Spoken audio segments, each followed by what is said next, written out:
झारखंड वासी कृपया ध्यान दें।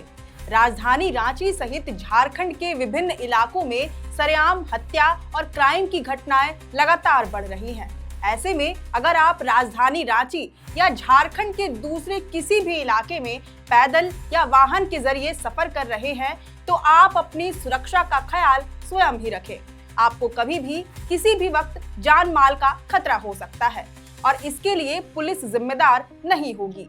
झारखंड में लॉ एंड ऑर्डर पूरी तरह फेल है। भीड़भाड़ वाले और यहाँ तक कि थाने के नजदीक वाले चौक चौराहों पर भी मर्डर जैसी बड़ी वारदात आसानी से अंजाम दी जा रही है। पुलिस इन सब से अनजान है और अपराधी बेखौफ। इसलिए आत्मनिर्भर बने, अपनी सुरक्षा का ख्याल खुद ही रखें और झारखंड के लॉ एंड ऑर्डर पर सवाल खड़े करना बंद करें। आज हम ऐसा कहने पर मजबूर हैं क्योंकि झारखंड में एक के बाद एक लगातार सरेआम मर्डर की घटनाएं सामने आ रही हैं। पहले अनिल टाइगर और अब भूपल साहू। 2 दिनों के अंदर 2 बड़े हत्याकांड केवल और केवल झारखंड की राजधानी रांची में अंजाम दिए गए हैं, वह भी दिन दहाड़े भीड़भाड़ वाले इलाकों में। अनिल टाइगर हत्याकांड का मामला शांत भी नहीं हुआ था कि रांची के पंडरा ओपी क्षेत्र से एक और हत्या की वारदात पूरे इलाके में दहशत फैला देती है। दरअसल बीते कल 27 मार्च को एक तरफ झारखंड विधानसभा में बजट सत्र का आखिरी दिन था। भाजपा आजसू के तमाम विधायकों ने लॉ एंड ऑर्डर पर सवाल खड़े करते हुए सरकार को जमकर घेरा, खूब हो हंगामा किया।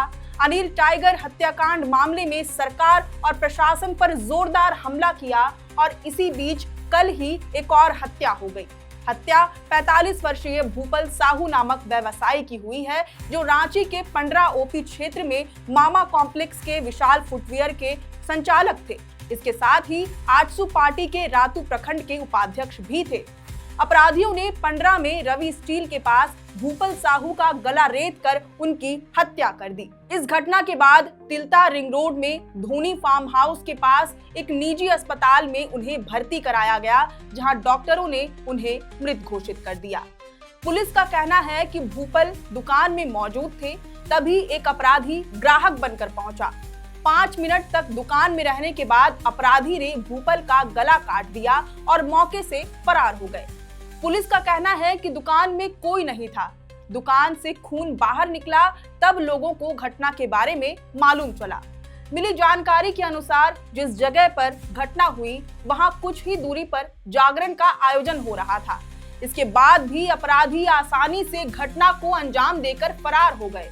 पूरे इलाके में काफी भीड़ थी, लेकिन किसी की अपराधियों पर नजर नहीं पड़ी। दुकान के अंदर जिस तरह से घटना को अंजाम दिया गया है उससे साफ है कि अपराधियों का मनोबल काफी बढ़ा हुआ है। वे बेलगाम हो चुके हैं और उन पर लगाम कसने के लिए कोई सख्त कदम नहीं उठाए जा रहे हैं। ऐसे में लोगों का कहना है कि राजधानी में हत्या अब आम बात हो गई है। पहले बड़े कारोबारियों को निशाना बनाकर उनकी हत्या कर दी जाती थी, अब सब्जी बेचने वाले, जूता बेचने वाले जैसे छोटे व्यापारियों पर भी अपराधी हमला कर रहे हैं। कानून व्यवस्था नाम की कोई चीज नहीं रह गई है। रातू में अपराध चरम पर है और पुलिस बालू और पशु तस्करों को बचाने में लगी हुई रहती है। देखा जाए तो नए साल को शुरू हुए मात्र 3 महीने ही बीते हैं कि इतने छोटे से समय में इतनी सारी क्राइम की घटनाएं सामने आ गई। झारखंड पुलिस के वेबसाइट पर दर्ज आंकड़ों के अनुसार केवल जनवरी महीने में ही झारखंड भर में 127 लोगों का मर्डर हो चुका है। इसमें राजधानी रांची नंबर 1 पर है, जहां एक महीने के अंदर 13 लोगों की हत्याएं हो चुकी हैं। कोडरमा जिले को छोड़कर झारखंड का कोई भी जिला मर्डर जैसे वारदातों से अछूता नहीं है। वहीं एनसीआरबी के 2023 के आंकड़ों के अनुसार राजनीतिक कारणों से होने वाली हत्याओं के मामले में झारखंड टॉप पर है। उत्तर प्रदेश, हरियाणा जैसे राज्यों को भी झारखंड ने पछाड़ दिया है। यहाँ भी गौर करें तो अनिल टाइगर और भूपल साहू दोनों किसी विशेष राजनीतिक पार्टी से ताल्लुक रखते थे। दोनों वारदातों ने एक बार फिर इस आंकड़े को मजबूत बना दिया है और राज्य में लचर पड़ी कानून व्यवस्था को उजागर कर दिया है। क्राइम के बढ़ते ग्राफ का दूसरा कारण ये भी है कि झारखंड पुलिस के सर्वोच्च अधिकारी यानी कि डीजीपी अनुराग गुप्ता के ऊपर ही सारा भार है। वह पुलिस महानिदेशक होने के साथ साथ सीआईडी, एसीबी के भी महानिदेशक हैं। एक ही अधिकारी के ऊपर पुलिस विभाग, क्राइम कंट्रोल, भ्रष्टाचार कंट्रोल करने की जिम्मेदारी है। इस पर बीते कल नेता प्रतिपक्ष बाबूलाल मरांडी ने भी सवाल खड़े किए थे। उनका कहना था कि एक ही अधिकारी के ऊपर इतनी सारी जिम्मेदारियां होंगी तो राज्य में क्राइम कैसे कंट्रोल होगा। सवाल लाजिम भी है। इस पर झारखंड सरकार को ध्यान देना चाहिए और अपराध की घटनाओं पर लगाम कैसे कसा जाए, झारखंड को बदनामी से कैसे बचाया जाए, इस पर गंभीरता से विचार करना चाहिए। वैसे इस पूरे घटना पर आपकी क्या राय है, ये हमें कमेंट करके जरूर बताएं।